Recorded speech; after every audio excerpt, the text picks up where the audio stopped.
과거 멜서스는 인구론을 통해 인구 증가와 식량 생산의 상관관계를 강조했습니다. 그러나 오늘날 식량이 충분히 생산되고 있음에도 출산율은 계속해서 하락하고 있죠. 실제로 개발도상국의 영양실조 인구는 꾸준히 줄어드는 추세이며 2008년 유엔 식량농업기구의 공식 보고서에 따르면 세계는 120억 인구를 먹일 수 있는 식량을 이미 생산하고 있습니다. 2024년의 세계 인구는 약 81억 명입니다.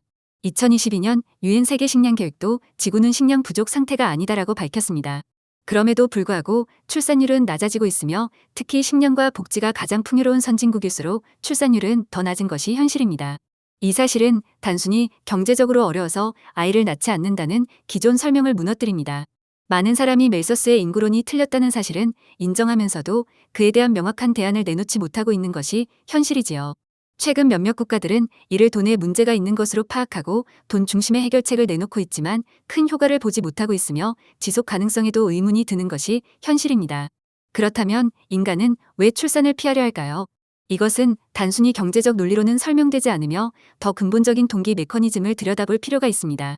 그 핵심은 신경회로, 즉 호르몬입니다. 이 글을 통해서 제가 제시하는 신경회로 기반의 출산율 감소 이론을 통해 이 문제를 보다 명확하고 설득력 있게 설명해보고자 합니다. 출산율을 설명하기에 앞서 인간의 행동이 무엇에 의해 유도되는지를 먼저 이해해야 합니다. 인간은 보상 호르몬을 얻고 스트레스 호르몬을 피하기 위해 움직입니다. 이 단순한 원리는 인간뿐 아니라 대부분의 동물에게도 동일하게 적용되지요. 최근 도파민이라는 단어가 자주 언급되지만 이는 보상 시스템의 일부분만을 강조한 것에 불과합니다. 보상 호르몬에는 도파민 외에도 옥시토신, 세로토닌, 엔도르핀 등이 있고 스트레스 호르몬으로는 코르티솔과 아드레날린 등이 존재합니다. 인간은 보상 호르몬을 기대하게 만드는 행동을 반복합니다. 이런 행동을 흔히 욕구라고 부르지요. 식욕, 성욕, 무욕 등 다양한 이름이 붙지만 결국 그 욕구의 정체는 뇌가 보상 호르몬을 기대하고 있다는 신호일 뿐입니다. 실제로 포만감을 유도하는 호르몬을 주입한 동물은 아무것도 먹지 않아도 섭식 행동이 현저히 줄어듭니다. 성 호르몬이 억제된 개체는 성적 행동을 거의 하지 않지요. 즉, 우리는 음식이나 성 자체를 원하는 것이 아니라 그 행위를 통해 얻는 호르몬 상태를 원하고 있는 것입니다. 반대로 인간이 공부나 청소, 대인 갈등 등을 회피하는 이유는 그 행동들이 스트레스 호르몬 분비와 연결되어 있기 때문입니다. 코르티솔이 분비되면 불쾌함, 불안, 긴장, 피로가 유발됩니다. 그렇기에 인간은 이러한 스트레스를 피하는 방식으로 행동을 조절하는 것입니다. 코르티솔이 억제된 실험동물은 위험 감수성이 낮아지거나 공격적으로 행동하는 경향을 보입니다. 이처럼 스트레스 호르몬은 단순히 불쾌감을 넘어서 행동을 자제하고 상황을 조심스럽게 평가하게 만드는 역할도 합니다. 마지막으로 인간과 같은 고등동물은 감각 자극을 보상 호르몬 또는 스트레스 호르몬과 연관시켜 기억합니다. 이를 인코딩이라고 부릅니다. 고등동물은 인코딩을 통해 보상 호르몬이 기대되는 행동은 강화되고 스트레스 호르몬이 예측되는 행동은 억제됩니다. 인간의 모든 행동은 이 회로를 기반으로 설계되어 있습니다. 이타적으로 보이는 행위조차도 자신의 보상 호르몬 획득과 스트레스 호르몬 억제를 위한 것이죠. 따라서 출산을 위해 선행되어야 하는 짝짓기조차도 궁극적으로는 보상 호르몬을 얻기 위한 행동입니다. 아이를 낳기 위해 성관계를 하는 것이 아니고 보상 호르몬을 얻기 위해 짝짓기를 하다 보니 아이가 생기는 구조였던 것이죠. 인코딩은 단순히 감각을 통해 호르몬을 얻은 것을 기억하는 것이 아닙니다. 인코딩에는 아주 중요한 두 가지 특징이 있습니다. 첫 번째는 기회탐지와 보상 내측 오류입니다. 이것은 1997년 신경과학자 울프람 슐츠가 이론화를 시킨 것입니다. 고등동물은 감각기관과 신경회로를 통한 학습으로 발생하는 사건에서 얻을 수 있는 보상 호르몬에 대한 기대치를 설정합니다.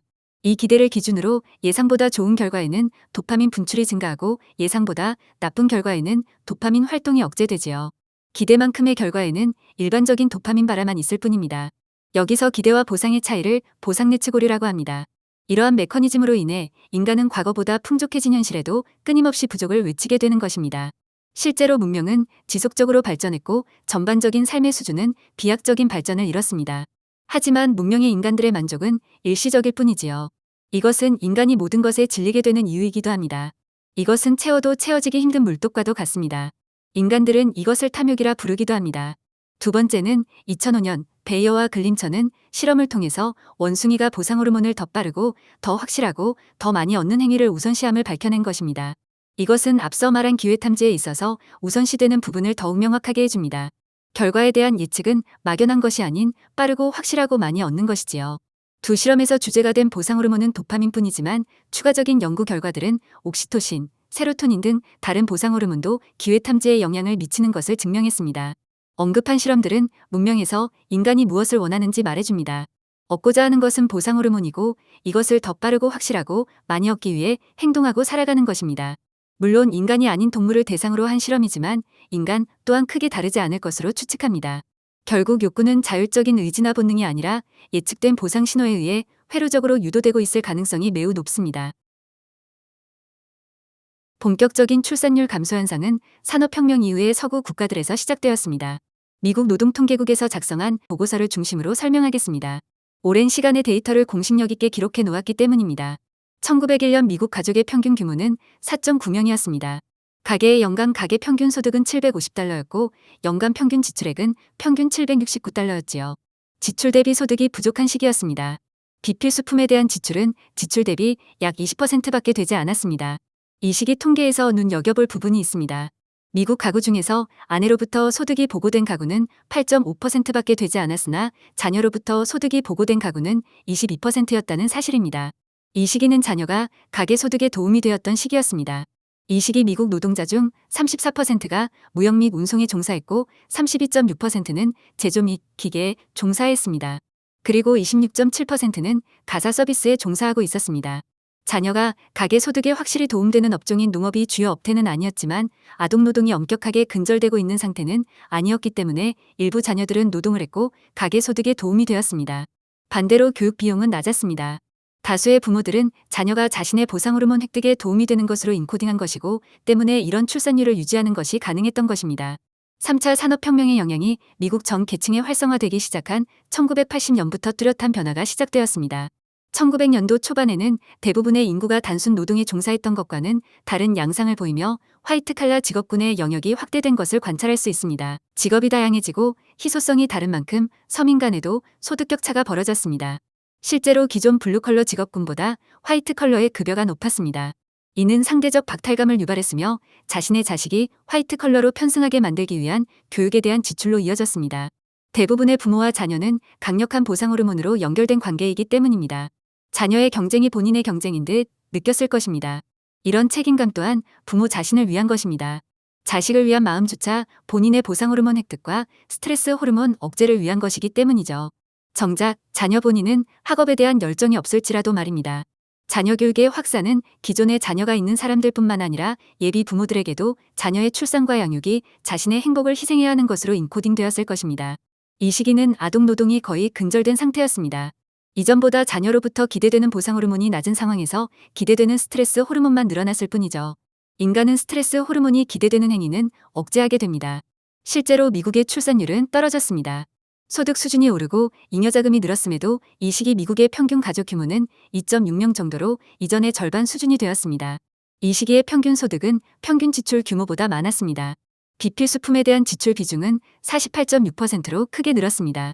비필수품 지출은 자동차 구입이나 여행 등 자신의 보상 호르몬을 획득하고 스트레스 호르몬을 억제하는 방향으로 소비되었습니다.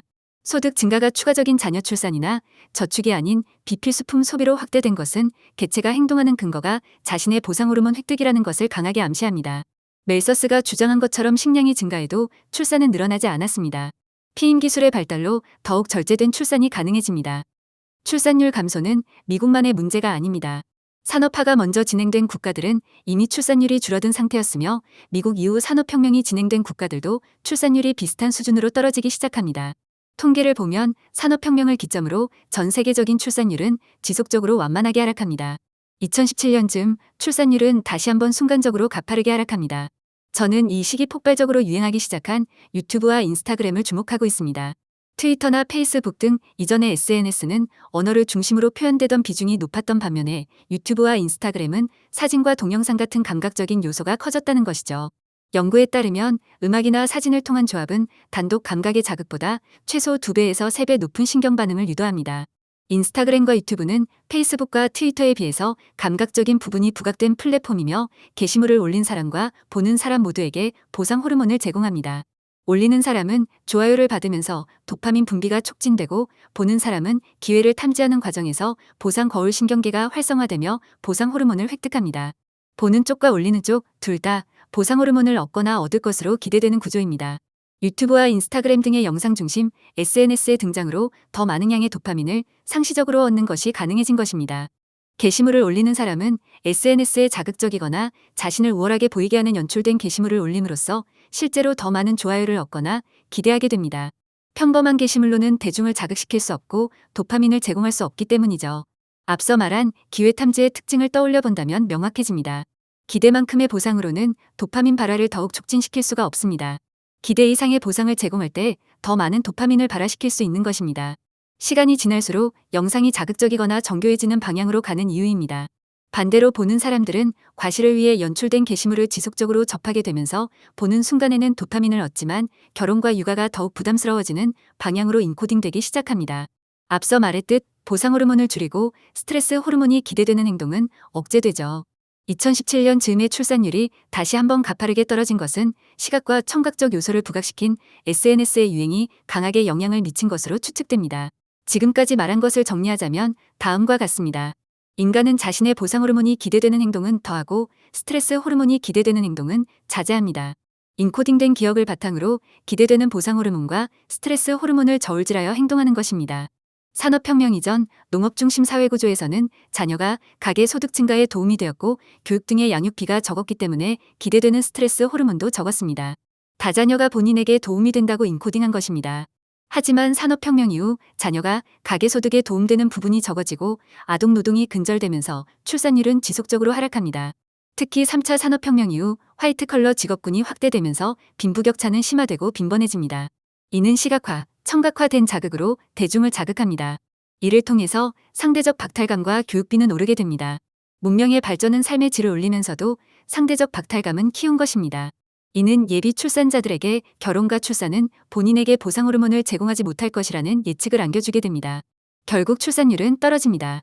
2017년은 사진과 영상 등이 부각된 SNS인 인스타그램과 유튜브의 등장으로 더욱 빠르고 확실하고 많은 도파민을 얻는 것이 가능해졌습니다.